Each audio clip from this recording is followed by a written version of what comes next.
asalaamaaleykum waa Tëngéej di sant bu baax itam ci jotaay bi nga xam ne amal nañ ko fii tey Tëngéej mu jëm ci mbir moo xam ni ñun ñépp la concerné waaye particulièrement sunu njaboot gi ñëw ëllëg ñoom la gën a concerné mbirum orientation sexuelle ak identité de genre la ngir nit ñi mën ko comprendre dëgg xam li ànd sàmm jikko yu dox il faudrait que ñu comprendre ni ci mbirum pas-pas la dellu du leneen mbiru pas-pas la dafa am un modèle de société boo xam ni actuellement moom la Occident jël mais bëgg ko imposer à travers le monde un modèle de société ñoom bi ñuy tëggaat àdduna bi ñu génnee ci deuxième guerre mondiale bi dañ ni ñoom ñoo gën a xam àq ak yelleefu doomu aadama ndax ñoom ñoo am ndono li ko am ñoom ñoo am ndono li ko sañ ñoom ñoo am ndono li nga xam ni tamit moo ko mën moo tax ñoom ñoo tëgg la déclaration universelle des droits de l'homme le 10 décembre 1948 waaye bi ñu koy tëgg booba joxuñu ci àq ak yelleef góor jigéen ko mu neex dama ci article 2 bi ndax booba ñoom dañoo jàppoon ni góor jigéen feebar la waaye bi ñu doxee 42 ans après le 17 mai 1990 ci la Nations Unies décidé à travers l'OMS muy Organisation mondiale de la santé retirer l'homosexualité de la liste des maladies muy la classification internationale des maladies ñu retiré ko ci. alors maintenant il fallait kon ci ni ñuy jëmbale àdduna léegi nag ñu jox àq ak yelleef góor jigéen dox nañ ci ay jéego yu bari soxlawul ñu ciy dellusiwaat tàmbalaat ko ci la déclaration et le programme de Vienne en 1993 ba ci la résolution 17L9 bu 15 juin 2011 bu Nations Unies def pour maintenant jox àq ak yelleef góor jigéen yi ñu koy wax nouveaux droits. Les nouveaux droits ont été proclamés par les Nations Unies le 15 juin 2011 léegi góor jigéen yi bokk nañu waaye am nañ àq ak yelleef comme sur le plan international. alors Nations Unies daal di teg ñaari yëf benn bi mécanisme la muy EPU danaa ci ñëwaat léegi mais bi ci des mooy nag dafay jox ay directives mbooleem état yi nekk ci adduna bi directives yi nekk 5 muy les 5 obligations juridiques fondamentales des états concernant la protection des droits des LGBT+, muy lesbiennes, gays, bisexuels, transsexuels, etc. 5 obligations yooyu lan la première obligation mooy protéger les homosexuels parce que xam nañ ni am na nit ñoo xam ni bëgguñu ak ngóor jigéen waa Tëngéej ci lañ bokk waa Sénégal ci lañ bokk ñun bëgguñu ngóor jigéen tey bëgguñu ko ëllëg ñu ni kon il faut protéger les homosexuels mooy la première obligation protéger les loolu lañ njëkk a sant état yi deuxième bi mooy prévenir la violence homophobe et transphobe mooy bu ñu yamati jigéen protéger parce que loolu c'est factuel nañu anticiper fexe ba violence dootul am ci góor jigéen loolu mooy deuxième obligation bi troisième obligation yi mooy dépénaliser l'homosexualité quatrième bi interdire la discrimination basée sur l'orientation sexuelle et l'identité de genre maanaam nañu fexe ba imam Sarr bu ñaari góor ñëwee ni la imam dañoo bëgg nga maye ñu ci jàkka ji amoo droit bañ leen may bu ñu gisee ci biir dëkk bi koo xam ni xam nañ ni góor jigéen la muy wiccaxu waaye njàngum alxuraan mi set na tajwid bi rafet na te gars yi léeg-léeg boo ko laajee mu tontu ci ñu ni na jiite jumaa ci interdire la discrimination maanaam bu leen kenn boddee ci vie active réew bi loolu mooy quatrième recommandation bii nag dafay baax ma taxaw ci parce que moom la Sénégal yëkkati gouvernement bu Sénégal ci seen tur ak ci sama tur man bu ngeen demee ci la vision de la SNEC 2 2016-2026 gouvernement bu Sénégal def ko xam ngeen lan lañ mooy vision bi maanaam bi ñu gëmlee gis-gis bi bu ñu àggee ci 2026 lan lañ bëgg mu am Sénégal mooy interdire la discrimination bu ñu basé ci loolu mooy faire du Sénégal un pays émergent en 2026 avec une société solidaire dans un état de droit loolu dafa am signification dans un état de droit quel droit on nous parle mais sans discrimination mooy en l'année 2026 bu ñu fa àggee Sénégal kenn dootul boddi kenn góor jigéen ak ku dul góor jigéen ñooy yem kenn du boddi kenn c'est ça l'objectif la vision de la SNEC 2. Et ceci a été fait au nom et pour le peuple sénégalais ci turu xalif généraux yi lañ ko def moo tax dañ leen a tooñ dañ leen a wax dañ leen a tooñ dañ leen a wax mais est-ce que bi état bu Sénégal defee loolu rek ci la yem àggale wu ma sax 5e obligation bi mais ñu may góor jigéen ñi ñu war a mën a ñëw taxaw fii yëkkati seen kàddu ca kaw def ay mbootaay ak di nos ak a not ci loolu tamit ñu reconnaître leen ko ñu mën di dox ci société bi ni ko ñëpp di defee. Voilà les 5 obligations juridiques fondamentales des États concernant la protection des droits de l'homme des LGBT. léegi nag Nations Unies jël benn mécanisme ñu koy wax EPU mooy examen périodique universel chaque fin de décembre dañuy convoquer Sénégal mu ñëw ñu ni ko liñ la digaloon nga war ko soppi sa constitution loo ci def lan nga ci deful pourquoi defoo say loi ak say règlement lan nga ci soppi loo ci soppiwul Sénégal expliqué wu Sénégal justifié. L'état du Sénégal la ñuy woo buy dem di wuy ji ci sa tur ak sama tur lay wuy ji li ci gën a metti mooy ñoom bu ñuy dem duñ ñu tàgg bu ñuy dem duñ ñu yëgal te bu ñu delsee du ñu jox compte rendu ci lan yan engagement lañ fa jël boo waxee ñu ne non tant que je suis là je ne vais pas pénaliser ou bien légaliser l'homosexualité. Mais qui a parlé de légalisation? And Sàmm Jikko Yi n'a jamais parlé de légalisation. xam ngeen ma misaal leen nax yi ñu daan nax askan wi nax yooyu mënatu la jàll. ñun kër gii di Sénégal askan wi ñoo ko moom. ñu jël suñu benn surga mu war ñoo bayal ci tool bi mu dikkee borom kër gi toog muy askan wi ni ko kër gii dañ fiy tere jaxasoo góor ak jigéen boo liggéeyee boo wàccee yow fii nga war a nekk mooy sa domaine bu ko génn. surga bi ñu toog ay quelques jours dégg ko bu guddee muy yëngatu ñu jóg topp ko ba gis ko fekk ko ci néegu jigéen ñi ñu ne ko mais yow waxoon nañ la kër gi góor ak jigéen duñ fi jaxasoo mu ni moo tant que maa ngi fi du ngeen gis jigéen di fi ëmb jege ci man. non on parle pas de ça ñun waxuñu waxi légalisation on parle pas de ça on parle de criminaliser l'homosexualité au Sénégal parce qu'ils sont en train de dérouler un agenda au nom du peuple sénégalais juste pour à l'horizon 2026 pouvoir en fait légaliser c'est ce qu'ils cherchent ñoo ngi tëj jéego yi fekk waa ji ci kaw ndaw si man la noo man daal du jëlee ëmb ci man waxuñu loolu ñun li ñuy wax mooy bu ko jege li ñuy wax mooy bu ko jege alors kon gouvernement bi li mu njëkk a def mooy soppi constitution bu Sénégal avec des nouveaux droits moo doon 4e point bi loolu xam ngeen ko xam naa ko les nouveaux droits mais ce sont des droits nouveaux ce sont des droits qui n'existaient pas auparavant et pourtant le 4e point c'était des droits nouveaux aux citoyens ils ne vont pas parler de droits de l'homme mais les citoyens ce sont des hommes donc leurs droits ce sont des droits de l'homme et s'ils nous parlent maintenant de droits de nouveaux droits c'est parce que ces nouveaux droits-là juste sont en conformité avec la législation internationale depuis 2011 comme je l'ai dit tantôt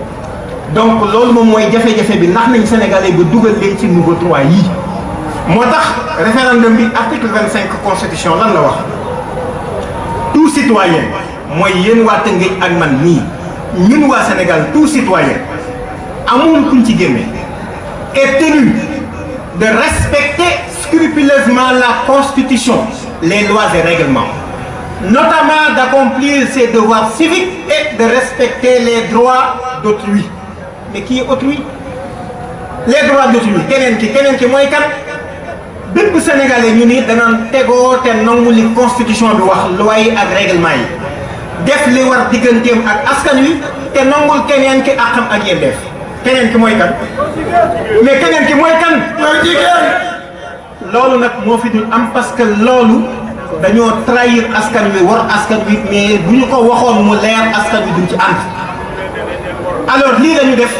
teg ci bind orientation sexuelle ci suñu nouveau code de la presse teg ci créer ministère du genre teg ci soppat ñi suñu papier yi ba yéen ñii kum ci neex ubbil sa carte d'identité amatuñu ndey amatuñu bàyyi ku mu neex xoolal sa carte d'identité yu bees yi CEDEAO yi amul père amul mère parce que effectivement li ñuy recherché mooy disloquer la famille parce que nit mënta doon ñaari góor jur ko ñu adopté ko mu ñëw ni sama kan moo ci yaayam mais du ñëw naan ko góor kii voici ma mère lan lay wax parent 1 parent 2 c'est ce qui se passe en Occident parent 1 parent 2 looloo tax ndey ak baay dafay deñ dootuñu am ndey dootuñu am baay fi mu nekk nii parce que góor jigéen yi minorité lañ bëgg a jiital ci mbir yëpp te bu ngeen xoolee les 17 objectifs des ODD mais fan lañ daje ñoom ñëpp nee nañ mënuñu dem sans bàyyi kenn góor jigéen il faut mu nekk dans au cœur des relations internationales kon il faudrait que ñu comprendre ñun li ñuy def dañu bëgg a dimbali suñu gouvernement parce que xam nañ ni téye nañ leen foo xam ne ñoom amatuñu ci pexe ñàkk pexe gi ñàkk pexe nag moo tax ñu jox leen suñu kàddu xam nañ ni ñoom seeni xol sax bëgguñu lii ñu def mais askan wi moo ko mën a lii ci président il a dit ñoom gouvernement bi amuñu ci problème mais askan wi ñoo la kenn xamul askanu Sénégal nag monsieur le président bëgguñu ko tey bëgguñu ko dem duñu ko bëgg ëllëg te góor jigéen du mas a am baat fii ci Sénégal il faut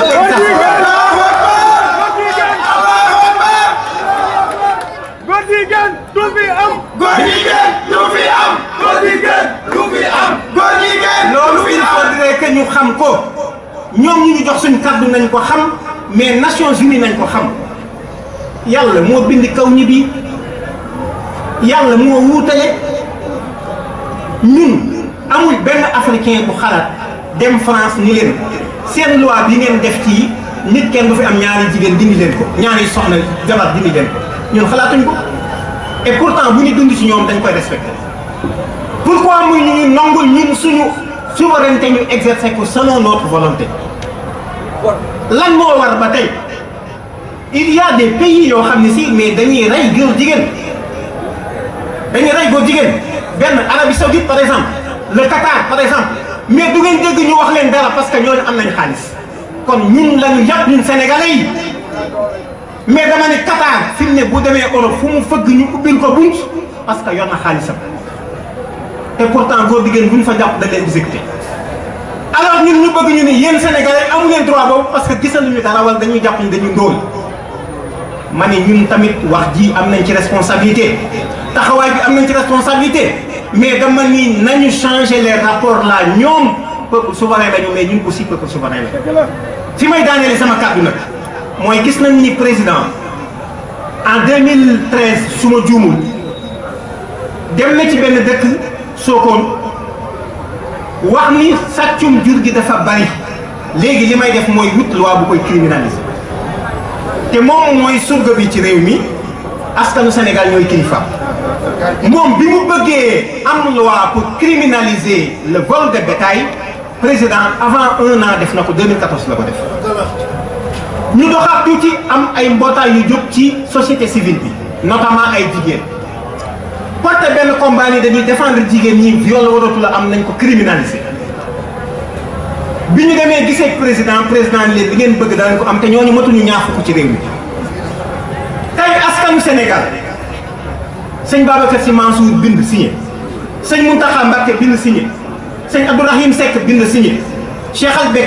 Becaye bind signé le khalife de Layène bind signé à travers son porte-parole le khalife de Medina Baye de Léona Niassène le khalife de Medina Gounass mboolem khalife de Ndiéguène khalife généraux yëpp signé cene ba moom laa wax sëñ Abdourahim Seck mboole seen ñoom ñëpp ñu signé ak yeneen xalif yi ma tuddul amul xalif bu nekk ci biir réew mi mu signé wul ñu jógee foofu mboolem amiru association islamique yi signé ñi jiite association des imams signé société civile bi li ëpp ci ñoom signé léegi ñu ni ñu non mbir mi daal léegi dañuy seet parce que am nañ information bi président nee na bon gisu fi lu jar ñu criminaliser ko ñun nag danañ xam ndax réew mi Sénégal askan wee ko moom wala tubaab yee ko moom ñun incha allah fii ak lu néew danañ déposer la proposition de loi assemblée nationale bu boobaa yi tamit danañ informer askan wi xam ni seen tur lañ koy def yéen lañ koy defal buñ ko defee léegi nag danañ communiquer ak askanu Sénégal wax leen ni déposer nañu proposition de loi bi pétition yi accompagné na ko seen ndaw yi ngeen tànnoon pour ñu jox leen seen kàddu pour ñu nekkal leen ñoom doo nga mën a def loi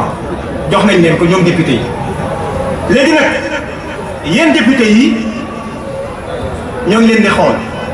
président it xam na naka dekk assemblée nationale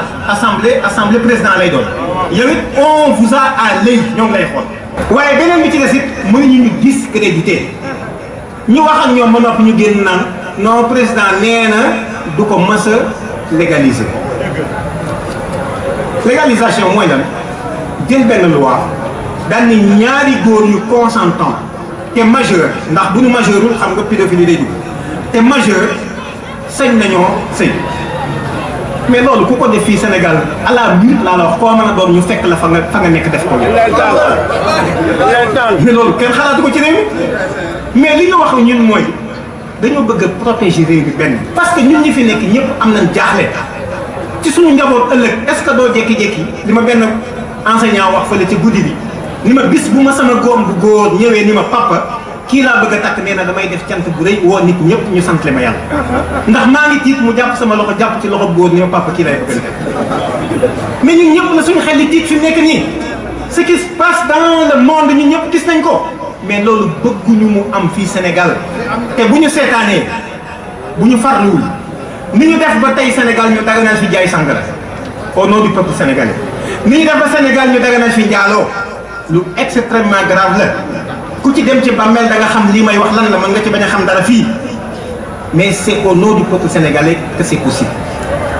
ñu délivrer ay jigéen ku bëgg a jaay sa bopp nga dem jaay ko ci turu sénégalais donte yàlla neewoon na bul jege mais c'est extrêmement grave yamu ci loolu ñu ni nañ daggal sénégalais yi ab tool boo xam ni carte lañ fay def mooy la LONASE loterie nationale sénégalaise jël alal jooju di ko dellu si kenn ku ko mën a wàcc nit ñi am kon gis ngeen ni lan ñu waxoon ne duñ denc di leen xeex loolu jógu fi ñaari kuréel la fi nekk muy Hizbullah ak Hizbu Shaytan kenn ku ci nekk tànnal yàlla de bañ na ngóor jigéen yonent bi sallallahu alayhi wasallam ak ñi ñu yónni woon ñëpp bañ nañ góor jigéen mbooleem mag ñu baax ñi ñëpp bañ nañ góor jigéen seen xalif généraux yi leen fi nekkal ñoom ñëpp bañ nañ mboolem amir association islamique yi bañ nañ góor jigéen ñun waa ànd sàmm ji koy bañ nañ góor jigéen ñun tam bañ nañ waaye Tëngéej ji tam bañ na góor jigéen Tëngéej bañ na góor jigéen mani Tëngéej bañ na góor jigéen Tëngéej bañ na góor jigéen mani Tëngéej bañ na góor jigéen Tëngéej bañ na góor jigéen léegi nag lii rek a fi ne ñi bañ ñun taxaw nañu nëbbutuwuñu dañuy bañ góor jigéen tey dañ koy bañ ëllëg ñi ci des nag ku bëgg a affiché wu taxawal ni da ngaa bëgg góor jigéen lii kese la mais bu kenn nekk fii di layam moom loolu mu nekk ñi ko bëgg nañ taxaw ñun ñi bañ góor jigéen moom taxaw nañ fi may daaneel sama kàddu nag mooy li ci gën a métti ci agenda bi ñu déroulé actuellement mooy ñoo ngi koy duutal ci école yi maa ngi nuyu syndicaliste d'enseignants yi fi nekk à travers en fait suñu mbokk suñu xarit Cheikh Abdou Fati mais ñoo ngi koy duutal ci école yi am na documentation bu mu àndaale woon léegi xaw ma fu mu nekk mais boo gisee maanaam ñoom sori nañ ci actuellement mais lii ngeen di faral di gis parce que image yi rek la ñuy wane moom la ñuy taf ci IEF yi c'est la convention relative aux droits de l'enfant 14e kii bi xam ngeen lan la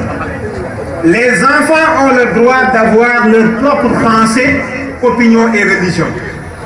Man foofu laa yem no comment wa salaamu aleykum wa rahmatullahi wa barakatuh.